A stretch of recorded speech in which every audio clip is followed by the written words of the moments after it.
pang shock sa Meralco yung mga tanong. Ano ba? Hindi naman. Diba? Ano ba ang mga dapat nating tanggalin po dun sa bill natin? At tinatakda daw ng batas po yun, Senador eh. Ano ang mga initial na natuklasan niyo po doon? Tinatakda nga yun, pero pangkaraniwan, ang taong bayan naman ang palagi na lamang bumabalik at katulad na lang ng universal charge. Ba't hindi tayo meron namang ano yun may sunset provisions naman yun. Kailangan mag-graduate ka eh. Kaso, kamukha niyang mga malilit na isla na walang transmission lines. Alam mo bang tayong lahat ang nag-subsidy? Lifeline nga yun, pero lifetime na rin, hindi ba?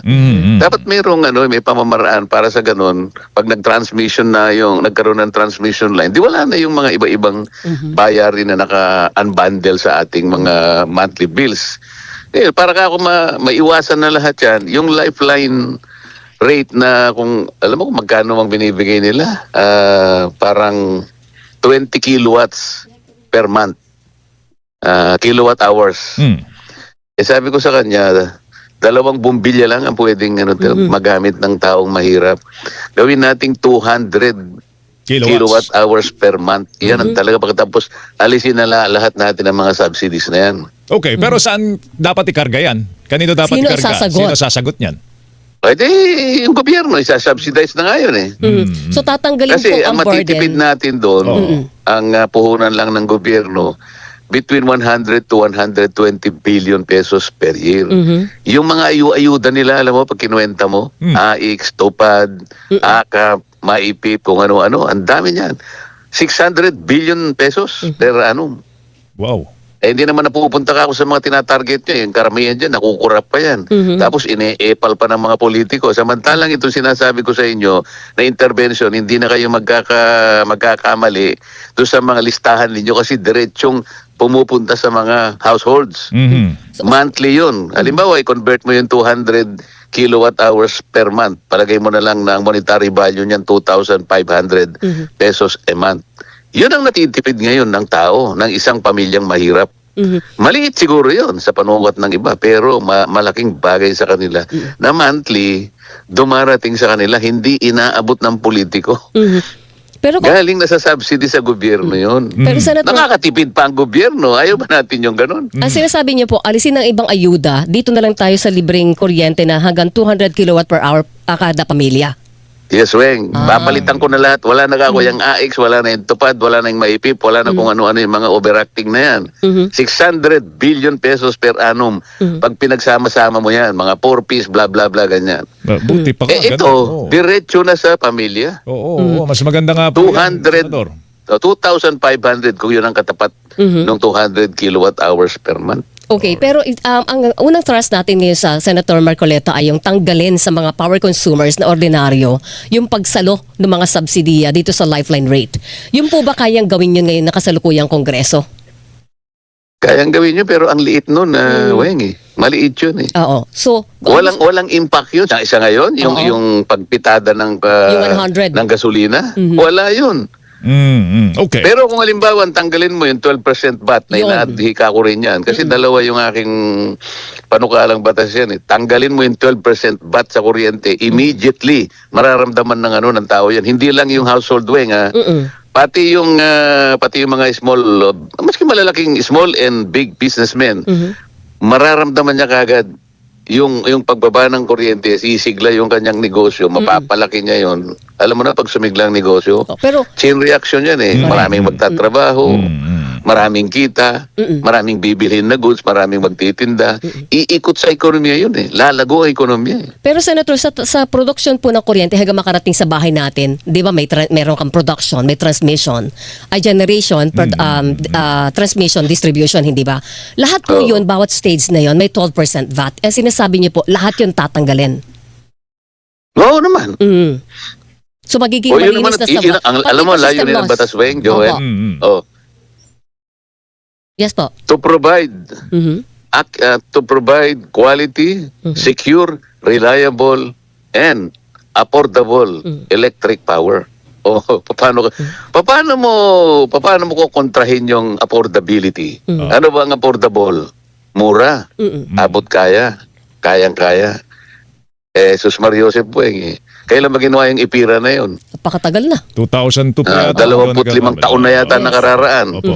So, hanggat hindi mo na ibababa ang presyo ng kuryente, ay patuloy at patuloy mong nilalabag Yes. yung layunin ng batas na yun. So for 25 years, you have been violating that law. Mm. Walang gustong yung oversight namin palagi ako ganitong gawin natin, ikaw ERC, ganito. Alam ko kasi, nandun sa batas kung paano ibababa, hindi naman nila ginagawa. Mm. 12% VAT. Magkano mawawala sa gobyerno? Baka magalit naman sa inyo, Department of Finance. Aba, Joel, yun kagad kasing kinukwento niya. Alam mo ba kanya, Senator Marcoleta, kung mawala sa gobyerno, paano kasi, Your Honor, hindi mo man lang kinalculate, magkano naman ang gagawin sa ekonomiya niyan, magkano ang balik sa ekonomiya mo niyan pag ginawa mo yung aandar lahat Tama. ang mga makina ng mga ating mga business captains lahat dito. Na-compute mo na ba, na-recalculate mo na ba kung gaano ang ilalakas ng ekonomiya mo? Baka times 3 naman ang balik sa iyo sa taxes. Yan. Oo, tsaka magmumura din ng ang produksyon ng produkto natin, mga pangunahing bilihin sa bababa ang magkakaroon presyo. ng chain reaction yan. Yes, oo. Lalaki ang ekonomiya, maraming trabaho, maraming tinda, maraming bibili, yung purchasing power lalaki. Iikot ang ekonomiya natin ngayon, sisig lang ngayon. Hindi yun ang hindi nila naintindihan. O alam ko naintindihan nila. Kaya lang short-sighted sila Okay, ito lang. Baka dahil mas madaling kolektahin ng may VAT. Kaya nga, kasi matik Mas yun. malaki. Kasi yan ang dakip na dakip. Alam mo, Matik. para ka naging isda dyan, Weng, Joel. Opo. Pinupuntahan nila yung palaisdaan. Ang dali kasing hila. Ayaw niyang pumunta sa Scarborough Shoal. Maraming kalaban doon. Ito lang, isa pa sa mga hugot namin dito, I'm sure hugot din na maraming mga Pilipino, yung systems loss. May 12% VAT May pa yan. 12% VAT pa yung systems loss. Oo. Tayo ba dapat ang kumakarga nun? Ninanakaw na kuryente po yun. Dapat po yung... Tinanong ko nga yung kahapon, yung sa Meralco. Sabi ko, Mr. Representative of Meralco, system loss Saan ka nakakitang loss na nga, tinatax mo pa?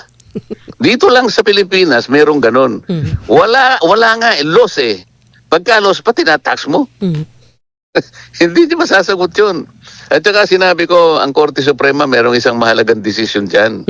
Matagal na to, nang nag-away ka ako, nagkaroon ng kaso, ito, Meralco et al, bla bla bla versus bla bla bla. Sinabi ng Korte Suprema, lahat ng gastusin ng distribution utilities na hindi naman nagiging benepisyo ng consumer ay huwag mong ipapasa sa kanya because that is inequitable and that is unconscionable.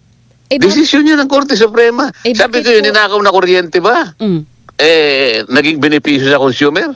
Yung ninakaw na kuryente na pinatong mo kay Weng at saka kay Joel, yun ba yung naging benepisyo sa kanilang buhay? Hindi. O di papasa mo sa kanila. Bakit po hindi na ipapatupad yun, pati na rin yung batas para po maging equitable, maging affordable ang kuryente sa publiko? Wala political will Nandun sa yung nilamang ARCOA. Retail competition and open access. Nasa batas yun Kapag ang isang komunidad, tinotal mo yung kanilang consumption, 500 kilowatts. Malaki-laki din yan Opo. Makakapamili na siya ng retailer, Weng, Joel.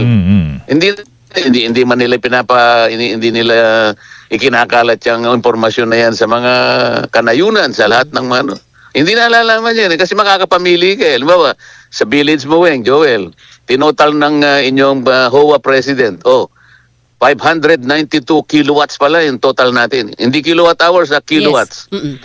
Pwede na kayong mag-apply ng retailer, maghahanap kayo, punta kayo sa ERC. Boss, bigyan mo ako ng magre-retail sa akin. Ayoko na Meralco kasi 11 pesos per kilowatt hours kami.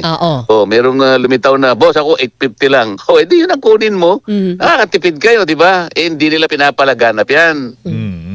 Kasi nga, malaking negosyo ang kuryente, Senator Nadali mo, Weng. Malaking negosyo ang kuryente. Kaya sinasabi ko sa'yo. Pero, paano po natin siya i-implement kung halimbawa na walang gumagalaw? Sino ang dapat gumalaw?